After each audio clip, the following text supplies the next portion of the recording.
termo Moitará, ele é de origem indígena e as tribos do Alto Xingu utilizam para significar e promover o encontro entre as tribos para compartilhar os conhecimentos e as experiências.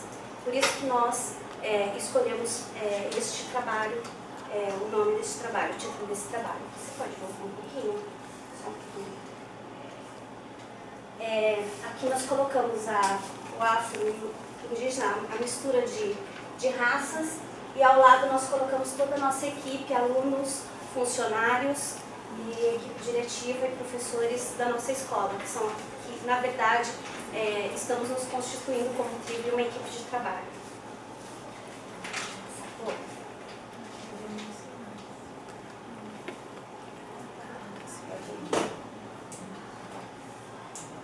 Bom, nós fazemos parte, eu queria caracterizar um pouquinho a escola, porque na verdade nós temos a EJA nessa região há 2 anos. O ano passado nós ficávamos na EMF. Este ano a gente veio para o complexo do César Luiz Buchiquem, que está funcionando atualmente com a EMF, com a MF, com o centro público e com o César também. A creche ainda não foi construída. Foi uma construção que demorou 8 anos para ser concluída e a comunidade ganhou muito com esse novo complexo que chegou para a gente. Tá? Ficamos no Parque Andreense, logo ali perto de Paranapiacaba, um lugar muito gostoso de trabalhar, né? Praticamente na Avenida Índio-Tibiriçá, onde você não consegue enxergar às 5 da tarde, mas é um lugar muito bom para trabalhar, uma paisagem lindíssima. Quem puder, nessa época de dezembro a fevereiro, as quaresmeiras florescem, um lugar maravilhoso e muito gostoso para observar. Oi? Não divulga? Pedindo desculpa porque eu errei no nome da nossa coordenadora, tá? E eu só percebi no final e aí já não dava mais para eu voltar e arrumar. Nós temos como equipe nossa diretora Mariene, a nossa assistente pedagógica a Márcia Buzeto. Tínhamos até alguns dias atrás, mas eu fiz questão de colocar uma PAEI, que era a Yolanda, que muito contribuiu com o nosso trabalho. Coloquei também 3 professores, mas nós temos 2 salas. A Sandra, a professora de pós, está em licença maternidade, mas também participou de uma parte do trabalho. Tá? E aí tem o Eduardo e eu. E aí temos o EJA 2 a partir deste ano. Temos 30 alunos na EJA 1, 32. São 18 no pós e... Desculpa, 17 no pós e 15 no alfa. A EJA 2 também nós estamos constituindo agora, né, Mariana? Estamos construindo agora, temos poucos alunos também, mas é uma comunidade onde tem bastante demanda, mas infelizmente pelo local muito de difícil acesso para eles. Eles vão para a escola de perua, de van, né? E fica muito difícil para eles chegarem até a escola, então é uma luta que a gente está tendo, né? Temos um auxiliar administrativo da EJA e contamos também com a inspetora e 4 auxiliares de serviços gerais.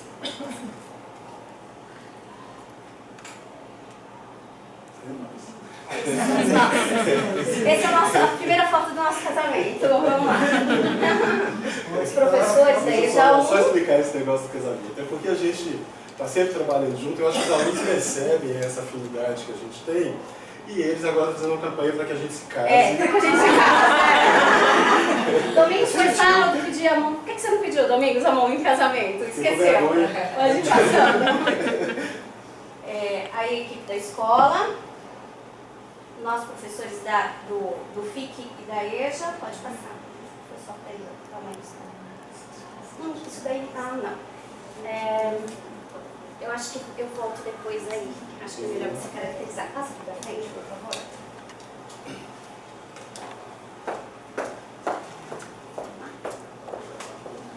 Bom, eu vou falar um pouco do CEP, né, para quem não conhece.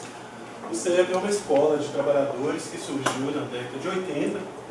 Surgiu da necessidade, era uma época em que as empresas, as grandes indústrias estavam tendo inovações tecnológicas, a demanda por operários mais capacitados, mais mais experiência era muito grande.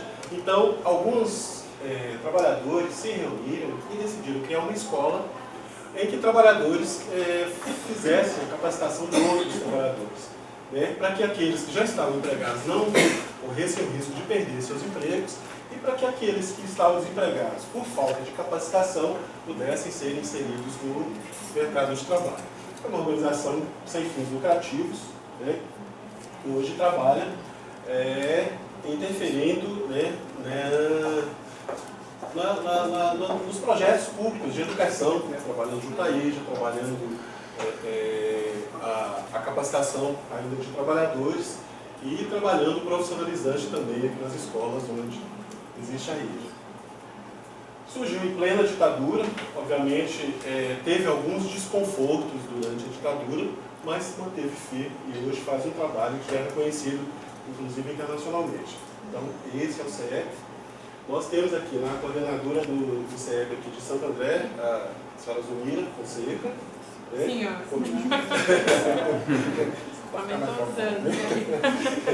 Lá, a coordenadora do Departamento de Educação, a Carol Mendonça. Que bom que tirou senhora também. Senhora Carol Mendonça. Assistente pedagógica, a senhorita Daiane. Né? Bom, o objetivo geral do nosso trabalho, na verdade, foi integrar o currículo de uma forma que a gente realmente trabalhasse em todas as áreas do conhecimento e articulando todas as disciplinas e articulando os dois educadores. Então, integrar o currículo da EJA com os cursos profissionalizantes do convênio com o CEP, complementando e enriquecendo o trabalho de ambos, articulando e integrando as disciplinas, teorias, as práticas educativas e os saberes populares dos alunos, proporcionando conhecimentos e reflexões sobre os contextos históricos e produções culturais da África no Brasil, entendidas como identidade histórica e cultural a ser valorizada em nosso sistema de ensino emancipador, construindo uma pedagogia multicultural que priorize a informação integral do aluno. Nós tivemos muita dificuldade para estabelecer qual área a gente encaixaria o nosso trabalho, porque eu acho que ele engloba todas as áreas que estavam lá. Eu acho que um pouco menos talvez na tecnologia, mas a questão cultural, a questão do trabalho, a questão então complementava. Mas aí a gente optou por colocar na parte de cultura. Aqui é um momento em que a gente, nessa primeira foto, aqui, é um momento que a gente integra algumas atividades do FIC Livre com a EJA, com o FIC EJA. Essa segunda foto do meio foi um dia em que o pessoal do FIC, né, Domingos, ofereceu uma degustação para os alunos do FIC da EJA. Então eu achei importante, né, eles colocarem. E ali a outra eu optei por aquela foto porque assim, esse pão de queijo é muito falado. Então eu tinha que colocar ele em algum cantinho. Eles sempre dizem que estão em recuperação que precisam de uma outra aula de pão de queijo. Eu acho que a gente só vai fazer pão de queijo. Depois da aula tem nova degustação.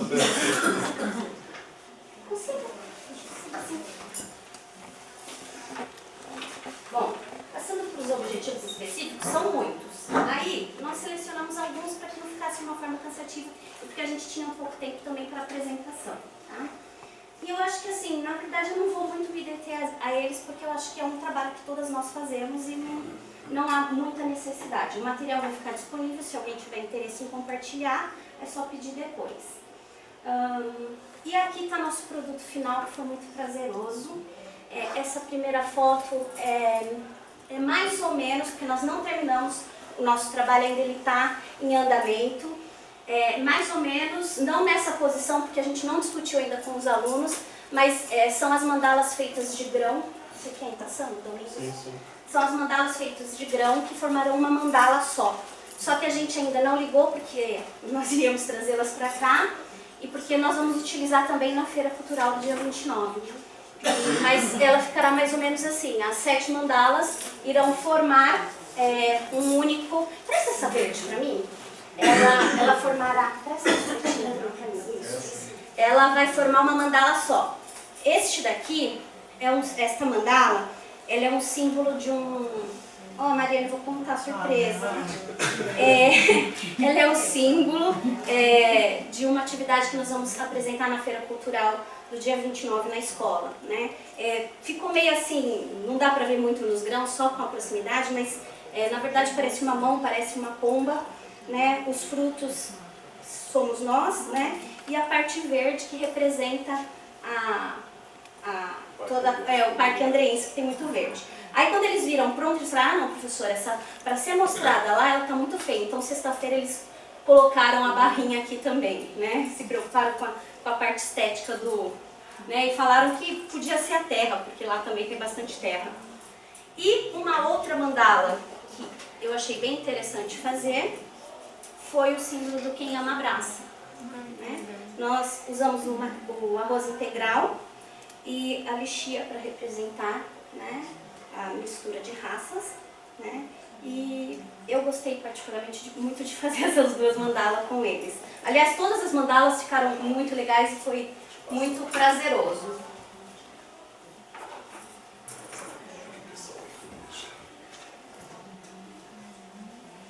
Bom, como iniciou o nosso trabalho? Com a orientação das assistentes pedagógicas da EJA, do CF e da diretora escolar, a gente começou a ter reuniões semanais para discussão do conteúdo que seria apresentado. Antes desse processo acontecer, a gente até já trabalhava meio integrado, mas não tinha ainda estabelecido uma parceria. Na verdade, eu questionava, conversava com os alunos sobre o que eles tinham visto na aula de quinta-feira e aí tentava encaixar alguma coisa dentro do processo. E aí, depois disso, de bastante conversa com os alunos, aí surgiu a necessidade da gente estar trabalhando a questão da afro-indígena no Brasil. A EJA coube um trabalho mais voltado com os conteúdos científicos, né? Nós trabalhamos cruzadinhas, caça-palavras, leitura e a pintura e a confecção das mandalas. Ao Domingos, além de complementar as aulas expositivas, porque ele também usa slide e também usa bastante o conteúdo, isso ajuda bastante. Ficou com a parte mais prática da degustação, né, da alimentação, da degustação. Passamos o filme Raízes, né, é isso? E trabalhamos o poema Navio Negreiro, a música O Canto das Três Raças com a Clara Nunes e algumas leituras, né? Posso falar um pouquinho? Pode. Gente, assim, só para explicar um pouquinho como que ocorre essa integração entre as nossas aulas. Por exemplo, a professora Lilian falou sobre a fome na África, né? Focou principalmente no Sudão, que vive a tragédia da guerra e da fome, né? Então ela falou isso, ela deu essa aula para os alunos. Na sequência, a minha aula seria sobre o combate ao desperdício de alimentos e o aproveitamento integral de alimentos. Como ela já havia falado sobre fome, sobre a necessidade, né, pelas quais passavam aquelas pessoas, a ideia do aproveitamento integral de alimentos e do combate ao desperdício se firmou com muito mais convicção, porque as pessoas começaram a entender que aquilo que eu desperdiço em casa pode estar fazendo falta em outro lugar. Então, a ideia que eu queria passar naquela aula, que era o combate ao desperdício, que as pessoas aproveitassem totalmente cascas, sementes, talos, alimentos, se firmou. E aí o aluno, ele pensava, né? Essa casca que eu estou jogando fora, de repente lá no Sudão, isso dava para alimentar uma família. Então essa integração das duas aulas, de certa forma, complementava a outra. E a ideia, se passava uma ideia por inteiro.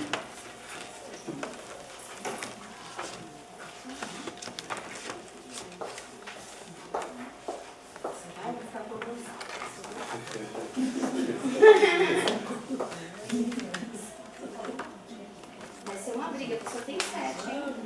Uma já é minha. Bom, os conteúdos que nós trabalhamos. Então, em língua portuguesa, fizemos cruzadinhas, caça-palavras, na orientação da utilização dos espaços, nomeamos os eletrodomésticos da cozinha, trabalhamos com alimentos, coisas que a gente já costuma fazer. Receitas culinárias, E aí surgiu a necessidade da gente registrar de uma outra forma as receitas. Aí o que nós pensamos? Em presenteá-lo com as receitas e achamos que nós, professores, iríamos fazer um caderno para eles, né? Aí nós nos enganamos porque eles quiseram fazer. Então aí eles acabaram fazendo, construindo um caderno, a gente só fez o cupcake, né, que não é muito saudável, mas era o que a gente conseguia desenhar, tá? Era o que a gente conseguia desenhar no momento, né? E aí nós passamos fizemos um para cada aluno, identificamos e ainda está em processo para estar colando as receitas, tá bom? Então assim, eu vou passar, vocês vão ver que alguns estão meio tortinhos, mas é a produção deles mesmo, tá bom? Só explicando aqui um pouquinho. Ali nas cruzadinhas, quando a professora Lívia se refere às cruzadinhas, ela utiliza palavras das minhas aulas. Por exemplo, faz palavras cruzadas com todos os equipamentos que tem na cozinha. Forno, freezer, geladeira, né? Então, os alunos estão descobrindo as palavras com aquilo que eles veem na aula de alimentação saudável, né? Por exemplo, quando ela está trabalhando palavras homógrafas, né? A grama ou grama. Grama é uma palavra muito recorrente nas receitas. 500 gramas de queijo ralado, né? E aí eu aproveito para reforçar aquilo que ela está trabalhando lá. Palavras homófilas, aí eu digo para o senhor José assim: senhor José, se eu disser assim, a grama da casa da dona Sebastiana está verdinha, está verde, a frase está correta?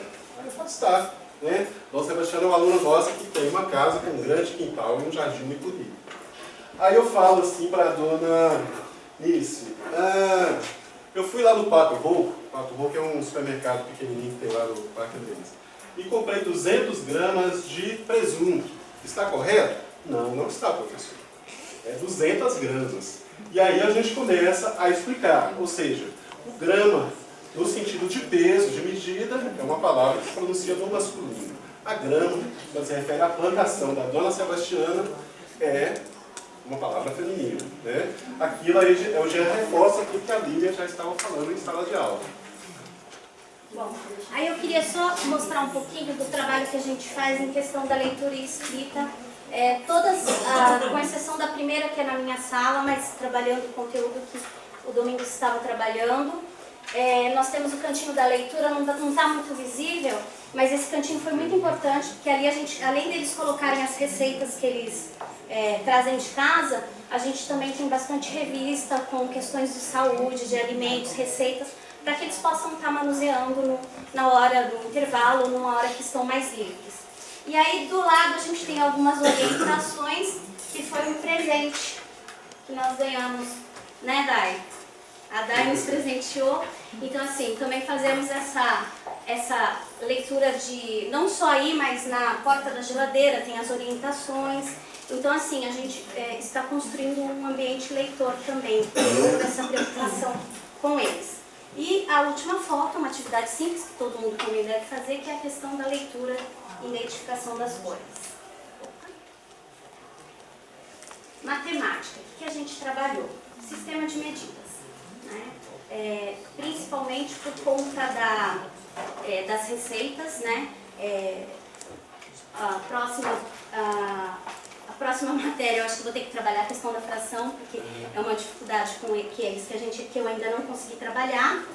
E a questão das formas geométricas, tanto as planas como as espaciais, que foi bem forte neste momento para a gente pela construção das mandalas.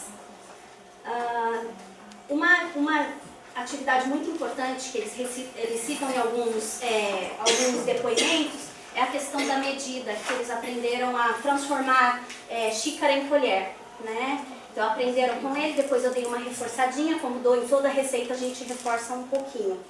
Aqui são as etapas da construção das mandalas, elas foram feitas primeiro no papel para a harmonia das cores, depois contornamos e depois eles se preocuparam com a harmonia dos grãos. Tá?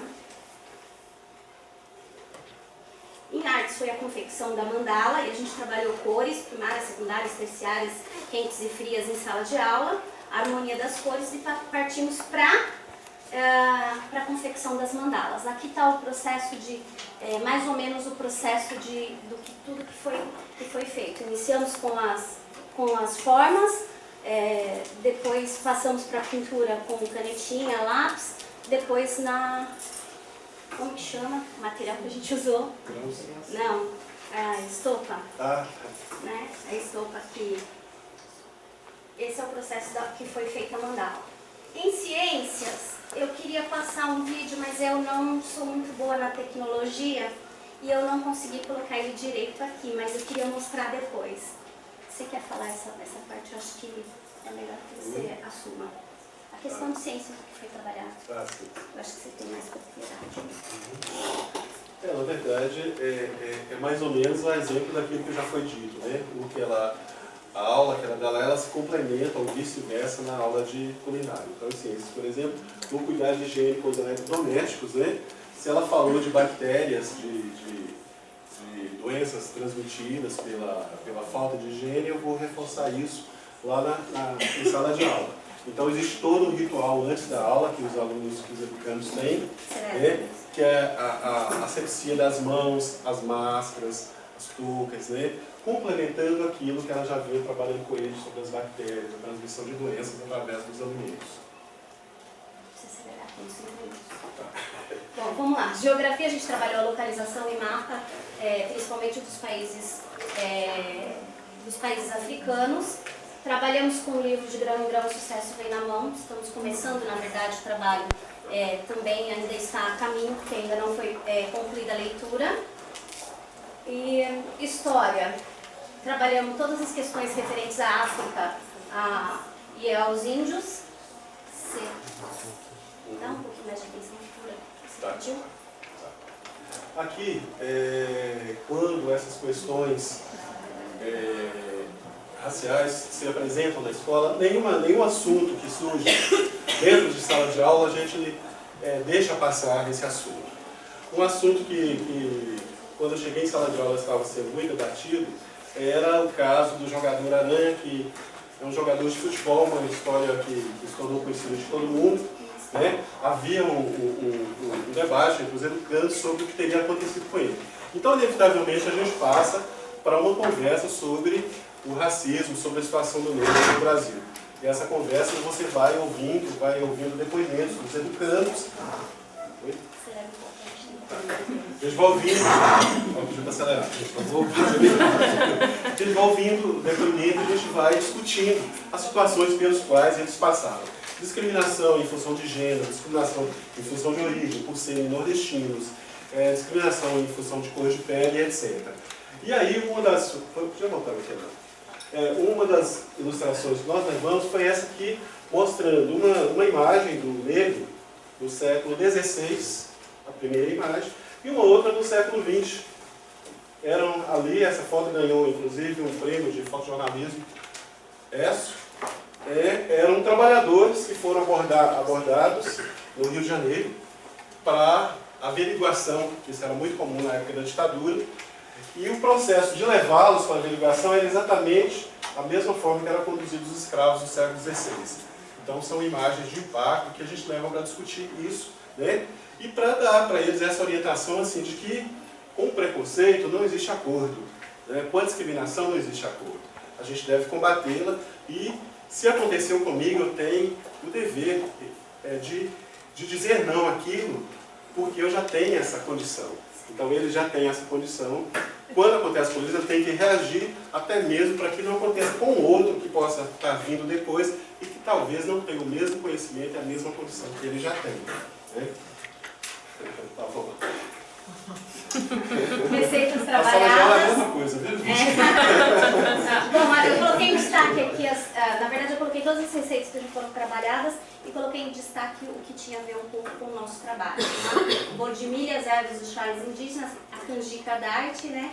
E o cubu na folha de bananeiras. É uma receita indígena, um pão de milho que é assado na folha de bananeira. Nós vamos apresentar na nossa mostra cultural. Eu vou É falar de origem afro, ou melhor, de origem indígena, mas com influência afro. Os escravos, os negros escravizados fizeram uma adaptação e também nós chamamos de uma receita afro-indígena. E agora era para ele falar essa parte, mas eu vou falar porque eu sou mais rápida. Tá bom? Bom, avaliando o processo deste trabalho, eu acho que a união das nossas tribos, alunos e educadores, eu acho que foi o que foi de mais importante para a gente. foi essa parceria que foi estabelecida, esse casamento entre a gente. Os alunos ganharam muito com o nosso trabalho e eu acho que nós ganhamos muito mais, porque eu acho que a gente se constituiu, melhorou o nosso relacionamento e eu acho que a gente se constituiu como uma verdadeira equipe de trabalho. Né? Então eu acho que isso foi o que foi mais importante nesse trabalho, pelo menos como profissional para mim. E aí, acabou o nosso trabalho, mas eu vou pedir só mais 2 minutinhos, porque sem essas pessoas o nosso trabalho seria totalmente... Deixa eu falar uma coisa, eu posso falar só um pouquinho? Pode. Eu prometo que eu vou controlar ele. Meio minuto. Gente, vale mencionar também a generosidade da Lília. Eu aprendi muito com ela nessa parceria. E ela é uma pessoa extremamente generosa, né? Nessa troca, nesse gesto de passar o que ela sabe para mim, né? Para melhorar o meu trabalho. E no final das contas, quem ganha mais com isso são os educandos, que no final, afinal é o nosso foco de trabalho. Então eu acho importante salientar isso, né? Mas ela está sempre falando para eu falar mais rápido mesmo. Né? Bom, eu acho que sem eles aqui o nosso trabalho sempre seria mais difícil. A equipe de apoio, os auxiliares, tanto do CEP como da escola, porque eu acho que nós somos um grupo só, não há essa divisão. E a equipe diretiva, temos 2 APs, e isso é muito bom, principalmente por ter uma do profissionalizante e uma voltada mais para... Vocês porque senão dá problema. Não, é que tem a AP do CF que também constituiu a nossa equipe, né?